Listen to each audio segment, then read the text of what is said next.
थोड़े जे इमोशनल हो गए। कोई गल नहीं यार, भरा भरावां नूं मिलदे आ। तू तो मैनू भी इमोशनल कर गया नाल। हालां दुनिया भर तो सिख संगतां बाबा जी दे मनण वाले चाहण वाले ननकाना साहब पहुँच चुके।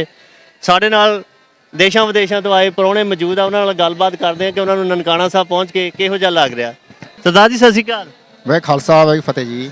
सरदार जी कित्थों तशरीफ लिआए? ਮੈਂ ਲੁਧਿਆਣੇ ਤੋਂ ਜੀ, ਦੁਰਾਹਾ ਸਾਡਾ ਸ਼ਹਿਰ ਆ। ਕਿਹੜਾ ਸ਼ਹਿਰ ਹੈ ਜੀ? ਦੁਰਾਹਾ। ਦੁਰਾਹਾ। ਕੀ ਕੰਮਕਾਰ ਕਰਦੇ ਹੋ? ਇਹ ਸਾਡੇ ਹੌਜਰੀ ਆ ਜੀ, ਪ੍ਰਾਈਵੇਟ ਜੌਬ ਆ। ਅੱਛਾ ਅੱਛਾ, ਬਿਜ਼ਨਸ ਕਰਦੇ ਹੋ ਫਿਰ ਤਾਂ? ਹਾਂਜੀ। ਸੁਣਾਓ, ਪਹਿਲੀ ਵਾਰੀ ਆਏ? ਨਹੀਂ, ਮੈਂ ਸੈਕਿੰਡ ਵਾਰ ਆਇਆ। ਪਹਿਲੀ ਵਾਰੀ ਕਰਤਾਰਪੁਰ ਸਾਹਿਬ ਗਏ ਸੀਗੇ, ਦੂਸਰੀ ਵਾਰ ਆਏ ਆ ਨਨਕਾਣਾ ਸਾਹਿਬ ਪਹਿਲੀ ਵਾਰੀ ਆਏ? ਨਨਕਾਣਾ ਸਾਹਿਬ ਪਹਿਲੀ ਵਾਰੀ ਆ ਜੀ। ਸੁਣਾਓ ਫਿਰ ਕਿਹੋ ਜਿਹਾ ਲੱਗਿਆ? ਬਹੁਤ ਵਧੀਆ ਜੀ। ਸਰਦਾਰ ਜੀ ਵਾਘੇ ਤੋਂ ਲੈ ਕੇ ਨਨਕਾਣਾ ਸਾਹਿਬ ਤੱਕ ਕੀ ਕੁਝ ਤੁਹਾਡੇ ਨਾਲ ਹੋਇਆ, ਆਪੇ ਹੀ ਦੱਸ ਦਿਓ। ਜੋ ਹੋਇਆ ਬਿਆਨ ਤਾਂ ਨਹੀਂ ਕਰ ਸਕਦੇ, ਕਰ ਦਿਓ ਫਿਰ ਵੀ। ਹੁਣ ਅੱਖਾਂ 'ਚੋਂ ਅੰਜੂ ਆ ਰਹੇ ਨੇ। ਕੋਈ ਗੱਲ ਨਹੀਂ, ਜਵਾਬ ਤਾਂ ਹੁਣ ਅੱਖਾਂ 'ਚੋਂ ਹੀ ਮਿਲ ਸਕਦਾ ਤੁਹਾਨੂੰ। ਦੇ ਦਿਓ ਜੀ, ਦੇ ਦਿਓ। ਜੋ ਪਿਆਰ ਸਾਨੂੰ ਇੱਥੇ ਮਿਲਿਆ, ਮੈਂ ਕਹਿੰਦਾ ਵੀ ਸਾਨੂੰ ਕਿਤੇ ਨਹੀਂ ਮਿਲਣਾ। ਲੋਕ ਛੱਤਾਂ ਤੇ ਖੜ ਕੇ ਵੀਡੀਓ ਬਣਾਉਂਦੇ ਸੀ। ਸਰਦਾਰ ਹੁਣੀ ਜਿਹੜੇ ਆ ਜੀ, ਪਾਕਿਸਤਾਨੀ ਇੰਤਜ਼ਾਮਾਤ ਸਾਡਾ ਪਿਆਰ ਵੇਖ ਕੇ ਥੋੜੇ ਜਿਹੇ ਭਾਵਿਕ ਹੋ ਗਏ ਆ, ਥੋੜੇ ਜਿਹੇ ਇਮੋਸ਼ਨਲ ਹੋ ਗਏ। ਕੋਈ ਗੱਲ ਨਹੀਂ ਯਾਰ, ਭਰਾ ਭਰਾਵਾਂ ਨੂੰ ਮਿਲਦੇ ਆ।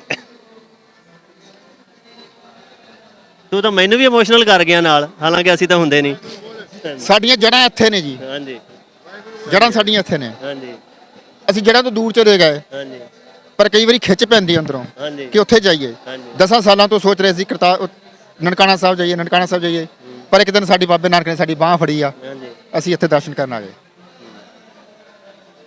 ਜਦੋਂ ਵਾਘਾ ਕ੍ਰਾਸ ਕੀਤਾ ਸੀ ਸਰਦਾਰ ਜੀ, ਤੇ ਦਿਲ ਕੀ ਕਹਿੰਦਾ ਸੀ?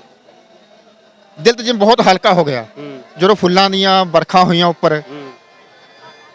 ਸਿਕਿਉਰਿਟੀ ਦੇ ਇੰਨੇ ਵਧੀਆ ਇੰਤਜ਼ਾਮ, ਜੋ ਉਧਰੋਂ ਜਦੋਂ ਅਸੀਂ ਚੱਲੇ ਆ ਸੀਗਾ ਡਰ ਸੀਗਾ ਕੁਛ, ਪਰ ਜਦੋਂ ਅਸੀਂ ਇੱਥੇ ਆਏ ਆ ਦੇਖਿਆ ਤੇ ਅੰਜੂ ਆ ਰਹੇ ਨੇ ਹੁਣ, ਉਹ ਖੁਸ਼ੀ ਦੇ ਨੇ। ਸਰਦਾਰ ਜੀ ਜਿਹੜੀ ਡਰ ਵਾਲੀ ਗੱਲ ਆ, ਮੈਂ ਆਪ ਹੀ ਨਹੀਂ ਪੁੱਛਦਾ ਵੀ ਲੋਕਾਂ ਨੂੰ, ਲੋਕ ਸ਼ਾਇਦ ਚੰਗਾ ਨਾ ਸਮਝਣ, ਲੇਕਿਨ ਇਹ ਜਿਹੜਾ ਡਰ ਹੈ ਤੁਹਾਨੂੰ ਇੱਧਰ ਆ ਕੇ ਲੱਗਾ ਕਿ ਵੀ ਇਸ ਤਰ੍ਹਾਂ ਦੀ ਕੋਈ ਗੱਲ ਹੈ? ਸਾਨੂੰ ਲੱਭੇ ਨਹੀਂਗਾ, ਮੈਂ ਤਾਂ ਲੱਭਦਾ ਫਿਰਦਾ ਕਿੱਥੇ ਕਹੇਗਾ ਯਾਰ ਡਰ, ਸਾਨੂੰ ਲੱਭੇ ਨਹੀਂਗਾ, ਡਰ ਹੀ ਨਹੀਂ ਲੱਭਿਆ। ਜਿੱਧਰ ਨੂੰ ਜਾਈਏ ਪਿਆਰ ਹੀ ਪਿਆਰ ਆ। ਸਰਦਾਰ ਜੀ ਉਦਾਂ ਹੀ ਡਰ ਆ ਜਿਵੇਂ ਪਿਛਲੇ ਦਿਨਾਂ ਦੇ ਵਿੱਚ ਮੀਡੀਆ ਦੇ ਉੱਤੇ ਗਲਤ ਅਫਵਾਹਾਂ ਫੈਲਾਈਆਂ, ਉਦਾਂ ਦੀਆਂ ਅਫਵਾਹਾਂ ਫੈਲਾ ਕੇ ਡਰ ਪੈਦਾ ਕੀਤਾ ਗਿਆ। ਬਸ ਜੋ ਅਫਵਾਹਾਂ ਸੀਗੀਆਂ ਜੀ ਉਹੀ ਆ। ਅਫਵਾਹਾਂ ਆਖਰ ਫਿਰ ਦਮ ਤੋੜ ਹੀ ਜਾਂਦੀਆਂ। ਤੋੜੇ ਜਾਂਦੇ ਆ, ਝੂਠ ਦਾ ਪੈਰ ਨਹੀਂ ਹੁੰਦੇ। ਪੈਰ ਕੋਈ ਨਹੀਂ ਸਰਦਾਰ ਜੀ, ਤੁਸੀਂ ਸੱਚੀ ਗੱਲ ਕੀਤੀ ਵੀ ਝੂਠ ਦਾ ਕੋਈ ਪੈਰ ਨਹੀਂ, ਕਿਉਂਕਿ ਹੁਣ 21-2200 ਲੋਕਾਂ ਦਾ ਜਥਾ ਆਇਆ, ਇਹਨਾਂ ਸਾਰਿਆਂ ਨੇ ਵੇਖ ਹੀ ਲੈਣਾ ਵੀ ਇੱਥੇ ਕਿੰਨਾ ਕੁ ਡਰ ਆ ਤੇ ਕੀ ਰੌਲਾ ਹੈ। ਬਹੁਤ ਸਿਕਿਉਰਿਟੀ ਟਾਈਟ ਆ ਜੀ, ਬਹੁਤ ਵਧੀਆ ਪ੍ਰਬੰਧ ਨੇ ਤੁਹਾਡੇ, ਸ਼ੁਕਰਗੁਜ਼ਾਰ ਹਾਂ ਤੁਹਾਡੀ ਸਰਕਾਰ ਦੇ। ਸਰਕਾਰ ਨੇ ਰੈਸ਼, ਸਿਕਿਉਰਿਟੀ, ਗੁਰਦੁਆਰਾ, ਲੰਗਰ ਦੇ ਜਿਹੜੇ ਇੰਤਜ਼ਾਮ ਉਹਨਾਂ ਬਾਰੇ ਦੱਸੋ। ਬਹੁਤ ਵਧੀਆ ਜੀ, ਪੁਖਤਾ ਇੰਤਜ਼ਾਮ ਜਿਹੜੇ ਤੁਸੀਂ ਕੀਤੇ ਨੇ ਬਹੁਤ ਵਧੀਆ ਕੀਤੇ ਨੇ।